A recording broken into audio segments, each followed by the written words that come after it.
Break के बाद आप सभी का बहुत बहुत स्वागत है। मंडी जिले के जोगिंद्रनगर इलाके का नाम मंडी की रियासत के राजा जोगिंद्र सेन के नाम पर पड़ा है, जो आज किसी की पहचान का मोहताज नहीं है। जी हाँ, जोगिंद्रनगर को प्रदेश में विद्युत नगर से भी जाना जाता है। यहाँ पर 2 विद्युत परियोजनाएं चालू हालात में तथा एक निर्माणाधीन है। इस विधानसभा में कुल 55 पंचायतें हैं तथा यहाँ की आबादी करीबन 1 लाख है। 2012 में विधानसभा चुनावों में जोगिंद्रनगर से कुल 82,743 मतदाता हैं, जिनमें अगर बात की जाए महिला मतदाताओं की तो उनकी संख्या 41,721 है और अगर पुरुष मतदाता की बात करें तो उनकी संख्या 41,022 है।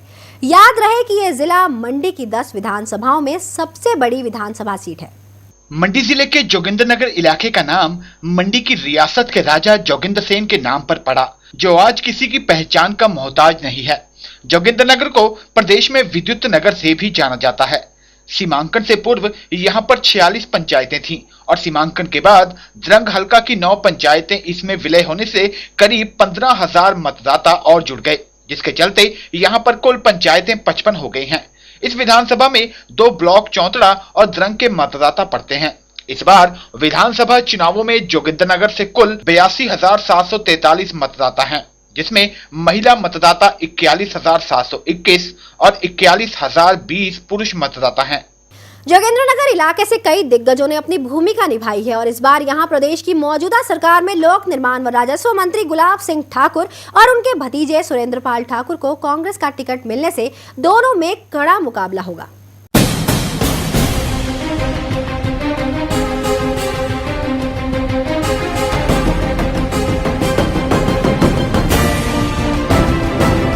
जोगिंद्रनगर इलाके से अगर राजनीति में सक्रियता की बात करें तो सबसे पहले ठाकुर गुलाब सिंह का नाम आता है।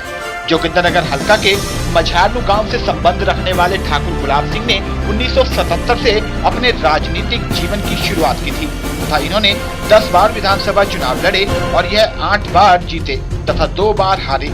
ये जब भी जीत कर गए सरकार के एक अहम मंत्री पद पर रहे। याद रहे कि प्रदेश के मुख्यमंत्री के सगे संबंधी भी हैं। 2003 के चुनावों में कांग्रेस पार्टी ने इनके सगे भतीजे सुरेंद्रपाल ठाकुर को टिकट दिया तथा इन्होंने अपनी जीत करीबन 7,000 मतों से हासिल कर अपने चाचा को हरा दिया। रिश्ते में बेशक दोनों चाचा भतीजा लगते हों, लेकिन राजनीति में 36 का आंकड़ा है। चाचा भाजपा से खड़े होते हैं जबकि भतीजा कांग्रेस के टिकट से। 2007 के विधानसभा चुनावों में चाचा ने भतीजे को करीबन 7,000 मतों से हराकर अपनी जीत दर्ज कर अपना परचम लहराया था। इस बार भी कांग्रेस का टिकट सुरेंद्रपाल ठाकुर को मिलने पर चुनावी जंग में चाचा और भतीजा आमने सामने हैं। हालांकि जोगिंद्रनगर हल्का से अन्य पार्टियों से और आजाद उम्मीदवारों को मिलाकर करीबन आधा दर्जन उम्मीदवार विधानसभा चुनावों में अपनी किस्मत आजमाने के लिए चुनाव मैदान में उतर गए हैं। लेकिन राजनीतिक पंडितों का मानना है कि इस बार की जंग भी चाचा और भतीजे के बीच में रहेगी, यानी कि कांग्रेस और भाजपा के बीच में। लिहाजा आजकल चाचा और भतीजा हल्का में चुनावी प्रचार पर जोर शोर से डटे हुए हैं। इस दौरान बूथों को मनाने और वोटरों को लुभाने में जी तोड़ प्रयास किए जा रहे हैं। राजनीतिक पंडितों का कहना है कि चाचा और भतीजे में कांटे की टक्कर रहेगी, लेकिन नामांकन भरने के दिन चाचा भतीजा कितनी भीड़ जुटाने में कामयाब रहते हैं, इसका असर सीधा मतदाताओं पर पड़ेगा। याद रहे कि 16 तारीख को गुलाब सिंह ठाकुर भाजपा के उम्मीदवार के रूप में अपना नामांकन भरेंगे, जबकि कांग्रेस की ओर से सुरेंद्रपाल ठाकुर अपना नामांकन 17 तारीख को दाखिल करेंगे। इसके बाद दोनों नेता एक जनसभा करेंगे।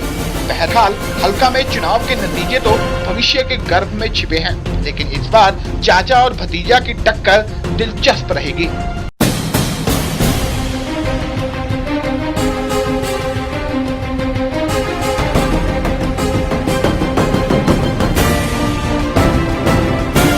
जोगिंद्रनगर से सुभाष एरी, 7C हिमाचल आजकल।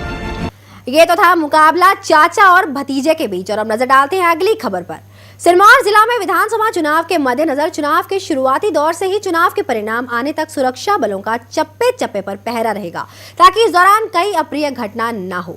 सुरक्षा की दृष्टि से ये करीब 1380 सुरक्षा जवान तैनात रहेंगे। जिला के 2 विधानसभा क्षेत्र शिलाई व रेणुका जी में इस मर्तबा मतगणना पहली बार इन चुनावी क्षेत्रों में ही होगी।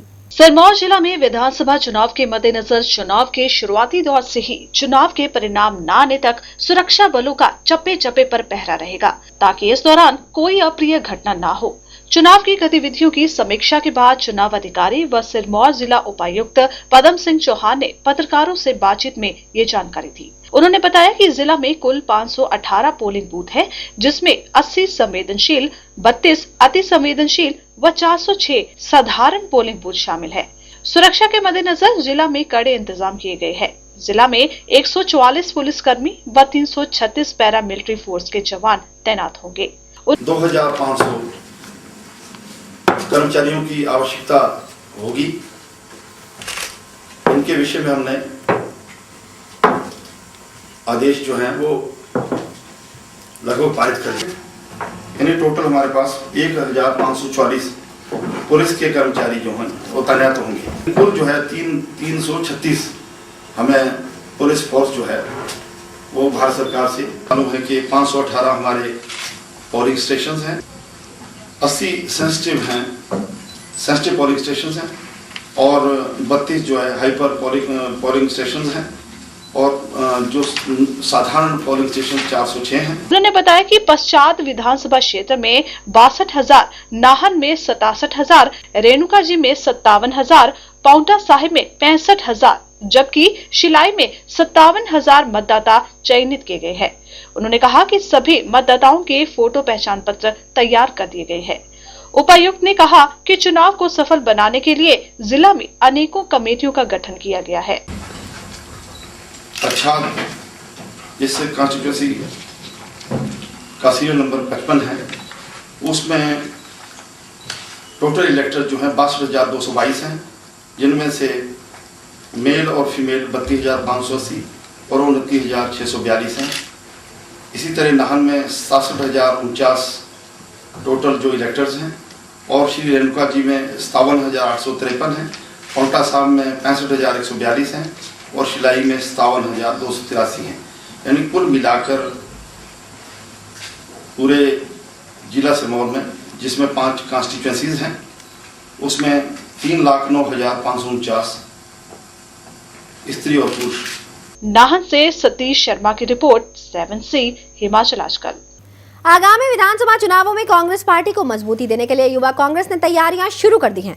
शिमला शहरी से कांग्रेस उम्मीदवार हरीश जनार्था की जीत सुनिश्चित करने के लिए युवा कांग्रेस बूथ स्तर तक कार्य करेगा।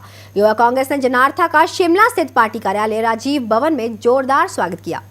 आगामी विधानसभा चुनावों में शिमला शहरी से हरीश जनारथा को कांग्रेस विधायक का टिकट मिलने के बाद शिमला शहरी युवा कांग्रेस द्वारा बैठक का आयोजन कर हरीश जनारथा का स्वागत किया गया। बैठक में शिमला शहरी कांग्रेस के विभिन्न बूथों से आए पदाधिकारियों ने भाग लिया और हरीश जनारथा को विधानसभा चुनावों में जीत दिलाने के लिए हर संभव प्रयास करने का आश्वासन दिया। शिमला शहरी ब्लॉक कांग्रेस के अध्यक्ष आकाश सैनी ने कहा कि जनारथा को सफल बनाने के लिए युवा कांग्रेस पूरी ताकत लगा देगी। बैठक में कांग्रेस प्रत्याशी हरीश जनारथा ने कहा कि समाज के हर वर्ग का ध्यान रखा जाएगा और खासकर युवाओं की समस्याओं को प्राथमिकता के आधार पर सुलझाया जाएगा। उन्होंने कहा कि वह 16 अक्टूबर को शिमला में नामांकन पत्र भरेंगे। आज हमने शुरुआत की है और यूथ कांग्रेस की मीटिंग से की है, तो मैंने इनको ये आश्वासन दिया है कि अगर मैं आगे विधानसभा में कहीं से आता हूँ तो मैं I would like to assure you कि मैं आपको एक पॉजिटिव और कंस्ट्रक्टिव एनर्जी की तरफ डाइवर्ट करना चाहूँगा।